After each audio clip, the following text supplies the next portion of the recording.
Now you said Slaughterhouse could get to could have gone to Dr. Dre. I think so.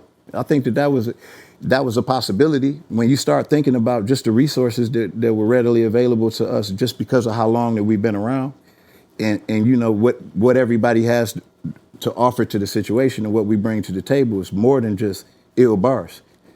Joe has a Rolodex. I have a Rolodex. Crooked and Joel, they have Rolodexes. Right. You know what I'm saying? Like we all, I'm not the only one coming to the table with beats from people. You know what I'm saying? Like they bringing beats to people. We can get you on the phone. You can send beats. We can fly you in. Sky's the limit on what we can do when we pool our resources together. Here's a question. But the second we start working against each other is when, you know, it's just to our detriment and nobody else's. Nobody pays that price but us. Are you considering working with Dre again on a project? Project. On a whole project? Yeah. I never really thought about that. But I think that that's something. What the fuck? I never really thought about that. Tripping. I mean, y'all actually considering with Dre, like he's just gonna walk in and like Dre might be doing. It got to be synergy too. Yeah, I don't. He can't just walk in and he's just gonna be like, I wanted to sign you 20 years ago. I'm gonna sign you now. Not saying it would happen super smooth, but like not to say I haven't thought of that. Like, come on, man. I haven't thought of that. Not in the same realm as how I think of working with Jay-Z. Probably in the same realm of how people thought to work with Michael Jackson. You know what I'm saying? Like, wishful thinking. What business model do you follow? Being that you was young, you said it was different. What's your business model that you follow to keep you pumping, successful? There's a few of them. When it comes to creativity, I'm quality over quantity. I think that I can do a little better with the quantity though. That's what I kind of been focused on as of recent.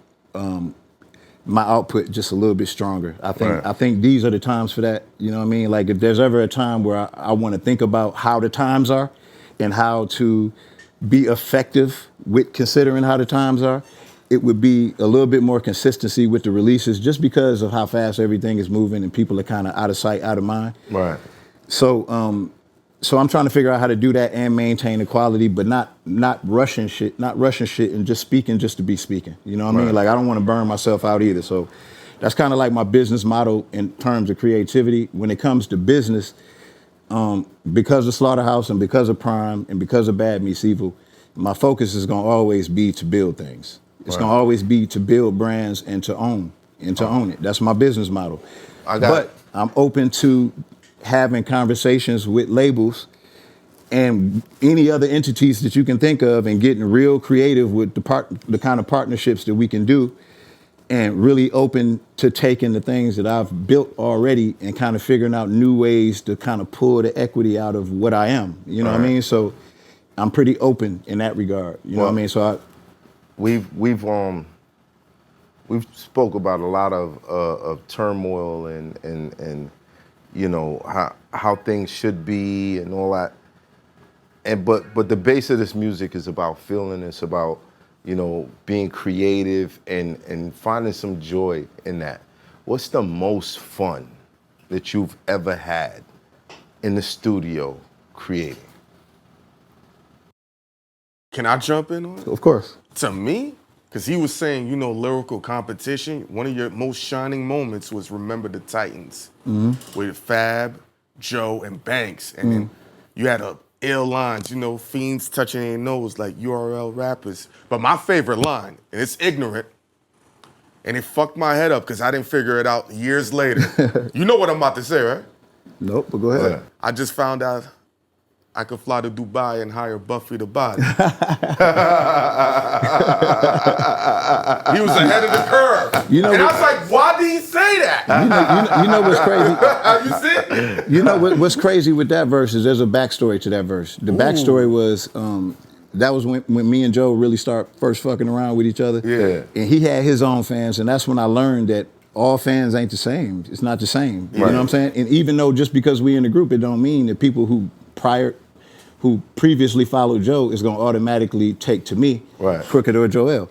So a lot of them was like, oh man, don't put Royce on it, man. Like he can't hang with y'all on that track. You know what I'm saying? Because they already had a certain way that they viewed Banks Fab, Joe. Joe. They kind of all come from the same. You know, Joe and Fab kind of come from the same even look school, and then Banks kind of he represents that same thing. Right. You know, just in his own way. So me not really being known as a punchline rapper and shit like that, and them not really knowing me from that, they just felt like I was gonna get washed on it. So it was like a whole big thing on Twitter between me and the fans. So when I went in, my aim was to just like kind of kill shit. You know what I'm saying? So Oh, you killed that one. that was one of the situations where that was good controversy. That was something where everybody was happy about it. Nobody was offended. Nobody fell out with nobody. Nothing was messy.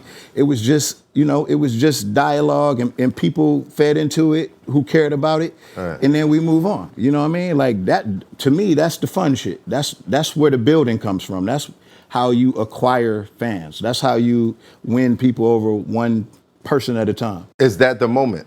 That's no. So to answer your question, my funnest moments by far, without even having to think, Slaughter. was moments in the studio with Slaughterhouse. Slaughterhouse. I knew he was gonna say that. Those are the funnest times. I saw those. And if we in the studio and we're not having those same fun times, nothing that we do in that studio will work. Yeah. That's part of it. It has to be like that, or it can't be anything. It's that or it's nothing. We got to have that same chemistry. We can't be in there. We got to be those same four hungry kids with not really much of a motive other than just killing shit. We don't know what the shit is about to be. All we know is people are reacting to it, and we need to just keep doing it. It turned into something we didn't know it was going to turn into. Once it turned into that, agendas started to enter the situation, you know, and agendas that are understandable ones. Nobody had aspirations of being a group member on any level prior to that point. So when we did our last album that got shelved on Shady, the music was great. And that's the thing. There's no problem with us being able to do music together. We can always Where's do those that. records? They just sitting on Shady. So they still have those records.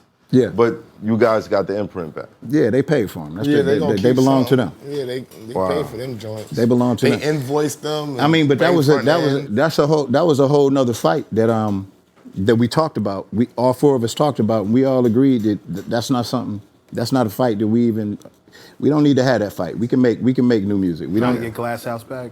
huh? Trying to get up. What was the name of that album? Yeah, Glass trying House. to get Glass House. Yeah. We felt like we can do better music. You know what I mean? And it was just, I think all of us were approaching it trying to figure out how to be the most amicable we can be. You know what I'm saying? Because we're approaching a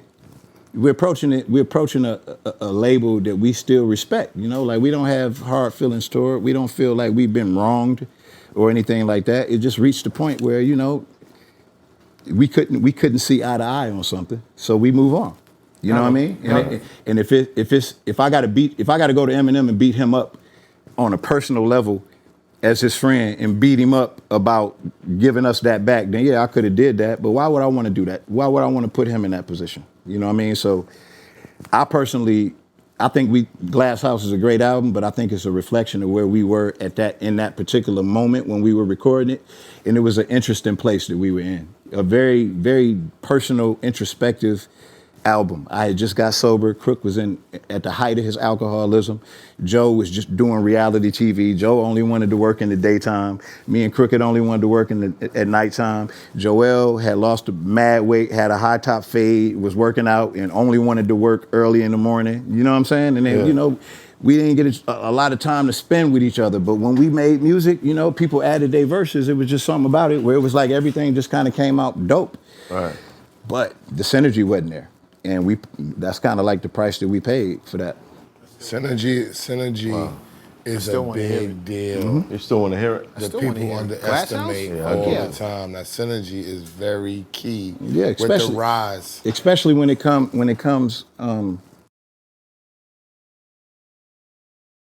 can't threaten me with- especially when it comes so easily. You feel like you can recreate it just at any time. I hear the way people talk about it. Can't y'all just replace Joe with somebody else? Can't y'all just yo? We're not the fucking Backstreet Boys, bro. It's what it is. The brand Slaughterhouse became really big, but not big in a way where the brand supersedes the members. The brand does not supersede any member. You can't replace any member of Slaughterhouse and it still be the same magic that is Slaughterhouse. You can go create a whole new thing. There's plenty of guys that are monsters that you can do amazing things with, but not Slaughterhouse. Wow. It's hot for trapper turn smack rapper. Only smack rapper that you know is smack rappers. Got bars I can hang with the backpackers. Trap star, I don't hang with the backpackers. I'm in the hood with the work you heard. Making fiends leave earth you heard. Got your baby mama thirst you heard. Feel the flow, nigga, throw it in reverse. This the wave you need to surf you heard.